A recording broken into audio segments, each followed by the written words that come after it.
انا للہ و انا الیہ راجعون اللہم لا تحرمنا اجرہ ولا تذلنا بعدہ انا للہ ما اخذ وله ما آتى وكل شيء عنده بأجل مسمى فلتصبر ولتحتسب۔ آج ایک بہت بڑی ہستی، بہت بڑی شخصیت، بہت بڑے اللہ والے اور تصوف کی دنیا کے بادشاہ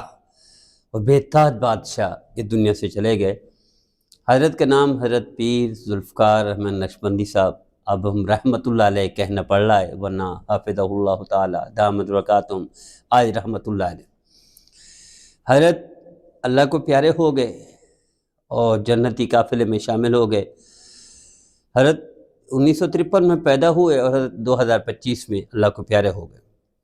حضرت کو بیماریاں جو بنیادی طور پر تھی، حضرت کے ساتھ میرا سفر ہوا ہے الحمدللہ۔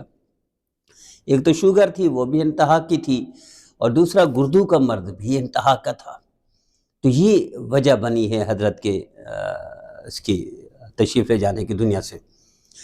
اب ساتھی پوچھ رہے ہیں کہ جنازہ لیٹ اتنا کیوں ہو رہا ہے؟ حضرت کا جنازہ لیٹ قریبی انتہائی گھر کے افراد باہر ممالک میں ہونے کی وجہ سے جنازہ حضرت کا لیٹ ہو رہا ہے، ورنہ جنازہ حضرت کا جلدی ہو جاتا۔ حضرت کا طویل سفر ہے زندگی کا، اور حضرت سلسلہ نقشبندیہ سے تعلق رہتے ہیں۔ حضرت کا سلسلہ حضرت صدیق اکبر رضی اللہ تعالیٰ عنہ سے ہے۔ سلسلہ نقشبند کا تعلق حضرت صدیق اکبر سے۔ سیدنا صدیق اکبر رضی اللہ عنہ 22 جمادی ثانی اور پیر کے دن اللہ کو پیارے ہوئے، اور حضرت چونکہ نقشبندی بزرگوں میں سے اس وقت دنیا کے ٹاپ کے بزرگ تھے، تو حضرت بھی 22 جمادی ثانی، اور حضرت جب لحد میں قبر میں اتارا جائے گا تو بھی پیر کا دن ہوگا۔ حضرت صدیق اکبر بھی 22 جمادی ثانی اور پیر کا دن، حضرت نقشبندی صاحب رحمۃ اللہ علیہ بھی 22 جمادی ثانی، اور جب قبر میں حضرت کو اتارا جائے گا تو پیر کا دن ہوگا۔ ابھی دیکھیے سلسلہ نقشبندیہ کی تینوں سلسلے حضرت علی رضی اللہ تعالیٰ عنہ سے ہیں، قادریہ بھی، چشتیہ بھی، سہروردیہ بھی، اور نقشبندیہ حضرت صدیق اکبر سے۔ حضرت صدیق اکبر رضی اللہ عنہ کی مشہور شخصیات جو ہیں تاریخ کی، حضرت قاسم بن محمد رحمۃ اللہ علیہ، اس کے بعد حضرت امام جعفر صادق ہیں رحمۃ اللہ علیہ، جو نبی کریم صلی اللہ علیہ وسلم کی اولاد میں سے بھی ہیں۔ تو جو مشہور جنہوں نے دنیا کو تبدیل کر دی، کایا پلٹ دی، دنیا کو تبدیل کر کے رکھ دیا، دنیا کو ہلا کے رکھ دیا، وہ نقشبندی سلسلہ کے بزرگ ہیں۔ اور ان میں جو ٹاپ کے ہیں، جو بڑے بڑے مانند حضرت بایزید بستامی رحمۃ اللہ، اپنے دور کے سب سے بڑے بزرگ، سب سے بڑے ولی، سب سے بڑی دنیا کو ہلا دینے والے، دنیا کو اپنے اثرات سے تبدیل کرنے والے بایزید بستامی رحمۃ اللہ۔ اسی طرح جو سلسلہ نقشبند کی پہچان بنے ہیں وہ ہے خواجہ بہاؤالدین نقشبندی رحمۃ اللہ علیہ، جن کی وجہ سے نقشبندی نام پڑ گیا سلسلے کا، بہاؤالدین نقشبندی رحمۃ اللہ علیہ۔ اس کے بعد برِ صغیر میں جو آئے ہیں جنہوں نے وہ ہے سید علاء الدین عطار رحمۃ اللہ علیہ، جنہوں نے برِ صغیر میں وہ کروا دیا، تعارف کروا دیا۔ اور ان کے بعد نقشبندی مجددی جو سلسلہ چلا ہے، امام ربانی حضرت مجدد ثانی رحمۃ اللہ علیہ سے ہے، وہ بھی اسی سلسلے کے ہیں۔ پھر اسی طرح ان کے بعد حضرت شاہ ولی اللہ رحمۃ اللہ علیہ، یعنی مشہور اکابر، مشہور بزرگ جو سلسلہ نقشبندیہ کے ہیں، ان میں حضرت امام ربانی مجدد ثانی رحمۃ اللہ علیہ کے بعد شیخ سرہندی بھی کہتے ہیں ان کو رحمۃ اللہ علیہ، ان کے بعد حضرت شاہ ولی اللہ رحمۃ اللہ علیہ، اور ان کے بعد سلسلہ نقشبندیہ کے حضرت مرزا مظہر جانا رحمۃ اللہ علیہ، وہ بھی نقشبندی سلسلہ کے، اور ان کے بعد سلسلے تو وہ چلتا رہا ہے۔ حضرت فضل علی قریشی رحمۃ اللہ علیہ نے بھی اس برِ صغیر میں کمال کیا، اور ان کے بعد حضرت پیر صاحب رحمۃ اللہ علیہ کے جو وہ تھے پیر صاحب تھے، وہ جو تھے خواجہ غلام حبیب صاحب چکوال کے رحمۃ اللہ علیہ، جن کے صاحبزادے پیر عبدالرحیم صاحب کل اللہ کو پیارے ہوئے، کل 13 اگست اللہ کو پیارے ہوئے، ان کے صاحبزادے تھے، اور آج حضرت تشریف لے گئے 14 اگست کو۔ تو یہ سلسلہ نقشبندیہ کا مختصر، حضرت نے BSc وہ کیا، ڈگری کی انجینئرنگ کی، اور آپ اندازہ کریں 1972 میں BSc کی ڈگری الیکٹریکل انجینئرنگ میں، اور حضرت 1990 میں 30 لاکھ تنخواہ لیتے تھے 1990 میں، اور درجنوں فیکٹریاں حضرت کے انڈر میں تھی جن کو یہ سپرویژن تھی، اور حضرت یوں سمجھے سب کی دیکھ بھال کرتے تھے، سب کے انچارج تھے۔ آپ اندازہ کریں کہ حضرت نے دنیا بھر میں سفر کیا، دنیا بھر میں مرید تھے۔ 2013 میں جب 500 مسلمانوں کے ٹاپ کے افراد کی فہرست آئی، ان میں حضرت پیر صاحب ذوالفقار نقشبندی صاحب رحمۃ اللہ علیہ کا نام بھی ان 562 لوگوں میں جنہوں نے تبدیل کیا دنیا میں تھے۔ حضرت کے مریدین بھی لاکھوں میں تھے اور پوری دنیا میں تھے۔ آپ امریکہ سے نیوزی لینڈ تک چلے جائیں، حضرت کے مریدین وہاں موجود ہیں۔ حضرت نے جو کتابیں لکھی ہے تقریباً 140+، بعض کتابیں مارکت الراہ بہت مشہوری ہوئی، بہت شہرت ہوئی، خصوصاً حضرت کے خطبات فقیر، وہ دنیا تبدیل کرنے والے ہیں، زندگی تبدیل کرنے والے ہیں، لائف چینجنگ جو فارمولے ہیں حضرت نے ان میں وہ لکھے ہیں۔ حضرت کا وعدہ تھا جوانی سے، ابتدا سے، یعنی یوں سمجھے جب طالب علم زمانہ تھا کہ حضرت نے وعدہ کیا ہوتا جب 40 سال کا ہوں گا تو دنیا کی ساری ملازمتیں کاروبار چھوڑ کر صرف اللہ کے رسول کی فرمانبرداری، صرف دین کا نام، صرف سلسلے کی خدمت، اور حضرت نے اس کو کر کے دکھایا اور پریکٹیکلی اس پر عمل کر کے دکھایا۔ آپ اندازہ کریں حضرت کی میرا حضرت کے ساتھ سفر ہوا ہے الحمدللہ، اللہ کے کرم سے، اللہ کے فضل، میں شکر ادا کرتا ہوں اپنا کو۔ اور میرا جو واسطہ تھا حضرت پیر صاحب رحمۃ اللہ علیہ سے، میرا واسطہ تھا حضرت مولانا شیخ اظہر اقبال صاحب دامت برکاتہم، جو ڈیفنس والے ہیں، ہدایہ اکیڈمی کے آنر ہیں، ہدایہ اکیڈمی کے مالک ہیں، اور یقیناً بہت ساری صفات کے مالک ہیں۔ میرا ان کے ذریعے سے، چونکہ میں ان کے مدرسے میں استاد بھی تھا اور حضرت کا تعلق بھی ربط تھا، تو ان کی وجہ سے میرا سفر ہوا حضرت کے ساتھ افریقہ کا۔ جب زیمبیا کا آخری اجتماع،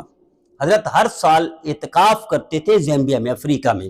جو آخری زیمبیا میں اعتکاف کا وہ تھا آخری، اس کے بعد زیمبیا میں اعتکاف نہیں کیا حضرت نے اس وقت تک۔ آخری جو اعتکاف تھا اس میں یہ عاجز بھی شامل تھا، اس میں حضرت مولانا سجاد بن نعمانی صاحب رحمۃ اللہ علیہ اسٹیٹ سیکرٹری کے فرائض انجام دے رہے تھے۔ اس میں دوسرا یا پہلا نام سب سے پاکستان میں میرا آیا تھا، جو خلفاء کی لسٹ، جس پر حضرت نے دستار بندی کی، جس پر حضرت نے پگڑی رکھی، جس پر حضرت نے اعتماد فرمایا۔ تو دنیا بھر کے 20 لوگوں کو خلافت دی تھی، اس میں ایک نام اختر حسین کا بھی تھا۔ میں سب سے پیچھے بیٹھا ہوا تھا، کشمیر کے حضرت کے خلیفہ ہیں وہ مفتی غلام رسول صاحب، میں اور وہ بیٹھے ہوئے تھے سب سے باہر۔ بہت بڑا مجمع تھا وہاں افریقہ میں، بڑا مجمع آتا تھا، ہزاروں کی تعداد میں آتے تھے، تو ہمیں اندر جگہ ہی نہ ملی۔ تو میں ان کے ساتھ بیٹھا ہوا تھا، حضرت چونکہ اعلانات ہو رہے تھے تو میرا نام ہے، تو حضرت پیر غلام رسول صاحب نے کہا بھئی آپ کا نام ہے، میں نے کہا نہیں۔ تو جب مولانا سجاد نعمانی صاحب دامت برکاتہم دارالعلوم دیوبند والے، انڈیا والے، انہوں نے جب تھوڑی سی وہ بتائی کہ اختر حسین یہ ہیں، تو تب انہوں نے فرمایا دیکھو اب آپ کا نام ہے۔ میں اٹھ کر گیا، تو آپ اندازہ کریں مجھے 6-7 منٹ لگے اس جگہ تک پہنچنے میں، اتنا مجمع تھا، باوجود کہ تیزی سے چلا، یعنی اتنا مجمع تھا۔ تو حضرت نے اعتماد کیا، حضرت نے پگڑی رکھی سر پر، حضرت نے خلافت عطا فرمائی۔ اچھا، اس کے بعد المیہ یہ ہوا، یہ آخری اجتماع ہوا، اس کے بعد اختلافات ہوئے سلسلہ نقشبندیہ میں، اور میں نے ایسے جہاز بھی دیکھے بیرون کے جس میں پگڑیاں ہی پگڑیاں تھیں، نقشبندی پگڑیاں، کیونکہ حضرت کا اسٹائل تھا خاص پگڑی کا، حضرت کا اسٹائل تھا خاص کپڑوں کا، لباس کا، تو وہ لباس پورے جہازوں میں نے دیکھا، ایسا عروج بھی دیکھا۔ لیکن جب اختلاف ہوا حضرت کا، جس میں مفتی کمال صاحب لاہور والے، جو آسمہ جہانگیر صاحبہ کے بھتیجے اور ابھی لاہور میں ہیں اور کئی ادارے چلا رہے ہیں، دنیا بھر میں چلا رہے ہیں، اور حضرت شیخ اظہر اقبال صاحب دامت برکاتہم میرے محسن ہیں، تو ان دو ہستیوں کا اختلاف ہوا حضرت پیر صاحب سے۔ تو صاحب ظاہر میرا ذریعہ ان سے تھا، مجھے خلافت ان کے واسطے سے ملی تھی، تو میں پھر تھوڑا ہٹ گیا تھا، پیچھے ہٹ گیا تھا۔ تو یہ سلسلہ حضرت کے ساتھ میرا رہا، سفر رہے، حرمین شریفین کا سفر بھی رہا، حضرت کے ساتھ آخری اعتکاف بھی کیا، افریقہ کا سفر بھی ہوا الحمدللہ، حضرت نے وہ بھی کیا۔ تو میں اس خوش نصیبی سمجھتا ہوں اور یہ سعادت سمجھتا ہوں، اگرچہ بہت سارے لوگ ہٹ گئے تھے، اس میں بھی ہٹ گیا کیونکہ میرے محسن تھے شیخ اظہر اقبال صاحب، ان کی وجہ سے میں نہ ہوں۔ تو خیر بہرحال میں عرض کر رہا ہوں کہ اللہ والے جا رہے ہیں، یہ اللہ والے یعنی یوں سمجھے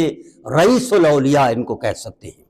سلسلہ نقشبندیہ کے امام تھے، پوری دنیا میں جو اثرات ڈالے نا سلسلہ نقشبندیہ نے، ایک وہ تاتاری اس کے وقت سورش وقت، اور ایک حضرت مجدد الثانی رحمۃ اللہ علیہ جو انقلاب برپا کیا ایک دین الہی، اور اس کے بعد شاہ ولی اللہ رحمۃ اللہ علیہ جو قائے پلٹ دی دنیا بھر کی، اور اس کے بعد اگر اثرات سب سے زیادہ ڈالے تو حضرت پیر ذوالفقار صاحب نقشبندی رحمۃ اللہ علیہ جو ہمیں کہنا پڑ رہا ہے، حضرت کی خدمات یہ قیامت تک یاد رکھی جائیں گی۔ اللہ والے جا رہے ہیں، جیسے نبی کریم صلی اللہ علیہ وسلم کا ارشاد گرامی ہے کہ علم اٹھا لیا جائے گا، تو کیا مطلب علم والے اٹھا لیے جائیں گے، عمل اٹھا لیے جائیں گے، کیا مطلب عمل والے اٹھا لیے جائیں گے، اخلاص اگرچہ وہ علم کی بات ہے، وہاں حدیث میں علم کی بات ہے، تو میں عرض کر رہا ہوں اخلاص اٹھائے کہ جائے گا چونکہ صاحب اخلاص اٹھا جائیں گے، للہیت اٹھ جائے گی چونکہ للہیت کے ٹاپ کے لوگ اٹھا لیے جائیں گے۔ تو حضرت اس مقام پر فائز تھے، اس بلندی پر مرتبہ تھا، اور وہ تھے مقربین میں سے تھے، ٹاپ پر، اولیاء اللہ میں سے ٹاپ پر تھے۔ حضرت کا یہ خلا پور نہیں ہو سکے گا، حضرت کی اولاد یا حضرت کے سلسلے میں سے کوئی بھی ٹکر کے نہیں ہے جو اس خلا کو پر کر سکے، جو اس کمی کو دور کر سکے۔ تو ہم حضرت کے لیے دعا گو ہیں۔ حضرت کی زندگی بھی رحمت تھی، اور یوں سمجھے لوگوں کے لیے فیض کا، بہتری کا، اچھائی کا، اصلاح کا، تربیت کا، بھلائی کا ذریعہ بنے رہے۔ اس زندگی اسی میں کھپائی ہوں۔ حضرت سے اختلافات بھی تھے۔ حضرت کا دیکھیں آخری پیغام دیکھیں، کچھ دن پہلے حضرت نے، اب ہسپتال میں جانے سے پہلے حضرت نے خطاب فرمایا اس آجے سے، حضرت نے اپنے بارے میں فرمایا اس آجے سے اگر کسی کو تکلیف ہوئی ہو تو میں معافی مانگتا ہوں، مجھے معاف کر دے۔ مجھے امید ہے پوری دنیا کے لوگوں نے معاف کر دیا ہوگا، اور حضرت کی کوئی کمی بھی نہیں تھی۔ جو اختلاف بھی ہوا تھا حضرت کے ساتھ، میں سمجھتا ہوں حضرت اس میں بے قصور تھے، حضرت کو کوئی وہ نہیں تھا، حضرت اس درجے پر فیض تھے، وہ کمی کوتاہی ہو ہی نہیں سکتی، وہ غلطی ہو ہی نہیں سکتی جو گنوائی گئی۔ لیکن بہرحال اللہ کے مقربین میں سے تھے، اللہ کے کاملین میں سے تھے، اللہ کے ٹاپ کے محبوبین میں سے تھے، اولیاء اللہ کے سرتاج تھے، اس دور کے ٹاپ کے اولیاء اللہ میں رئیس تھے اولیاء اللہ کے۔ تو اللہ ان کا وہ کرے، فیض ہمیں بھی عطا فرمائے، ان جیسے اعمال ہمیں بھی عطا فرمائے، ان جیسا اخلاص ہمیں بھی عطا فرمائے، ان جیسی محنت سلسلے کے لیے، دین کے لیے، شریعت کے اتباع سنت کے متبع سنت تھے۔ میں نے ان کے ساتھ سفر کیا، میں نے ان کی زندگی، آپ یقین کریں اسلام آباد ایئرپورٹ پر ایک دفعہ یعنی خلیفہ ان سے غلطی ہوئی، انہوں نے چھلکا کھایا اور کیلا کھایا، چھلکا پھینک دیا، حضرت نے ڈانٹا اس کو، یہ کیا کر رہے ہو، یہ سنت ہے، یہ اسلام ہے، اسلام تو صفائی کا حکم دیتا ہے۔ اور آپ یقین کریں ایک صاحب آئے گاڑی پر، اور گاڑی گورنمنٹ کی پلیٹ پہ تھی، فرمایا تمہارے لیے گاڑی تو صرف دفتر کے لیے ہے، تم یہاں گاڑی کیوں لائے؟ حضرت اس گاڑی پر نہیں بیٹھے۔ تو بے شمار واقعات ہیں، میں نے چونکہ کتاب لکھی ہے اور اس میں حضرت کا ذکر بھی کیا ہے، تو بہت سارے رازوں سے واقف ہوں۔ حضرت یہ کتاب جو لکھی تھی حضرت میرے شیخ مولانا عبداللطیف مکی صاحب رحمۃ اللہ علیہ، مکہ مکرمہ میں جو مدفون ہے جنت البقیع میں، حضرت کے حکم پر کتاب لکھی تھی۔ اس کتاب میں بڑے بڑے اکابر کا ذکر، اس میں حضرت پیر صاحب رحمۃ اللہ علیہ کا ذکر بھی تھا۔ تو ان رازوں سے واقف ہوں، ان چیزوں، ان کی زندگی سے، ایسے گوشوں سے واقف ہوں جو کروڑوں میں سے کسی ایک کو اللہ عطا فرماتے ہیں، وہ صفات، وہ خصوصیات، وہ اچھائیاں، وہ کردار، وہ اعمال، وہ للہیت، وہ نمونہ اخلاص، وہ رول ماڈل مسلمانوں کے لیے۔ کہ ایک دفعہ جاپان میں ایئرپورٹ پر ایک نوجوان نے دیکھا انگریز کہ کیا یہ چہرہ کیسا ہے، تو حضرت نے فرمایا یہ تم بھی بنا سکتے ہو، یہ چہرہ مجھ سے بھی اچھا ہو سکتا ہے کہ اگر تم اللہ کے رسول کی فرمانبرداری میں آ جاؤ۔ تو بہت سارے واقعات حضرت کے، بعضوں کا میں عینی شاہد ہوں، عینی گواہ ہوں، جو سفر میں ہوا، جو ان کو قریب سے دیکھا، حضرت سے ملاقاتیں بھی ہوئی۔ تو اب ہم دعا کریں گے حضرت کے لیے، اللہ ان کی درجات بلند فرمائے، اللہ ان کی بخشش فرمائے، اللہ ان کے لیے مغفرت کا پروانہ عطا فرمائے، اللہ ان کو نبی کریم صلی اللہ علیہ وسلم کا پڑوس عطا فرمائے، جنت الفردوس میں اعلیٰ درجہ عطا فرمائے، اور نبی کریم صلی اللہ علیہ وسلم کی شفاعت کا مستحق بنائے، اور بغیر حساب کتاب کی جنت میں حضرت کو اللہ شامل فرمائے۔ وآخر دعوانا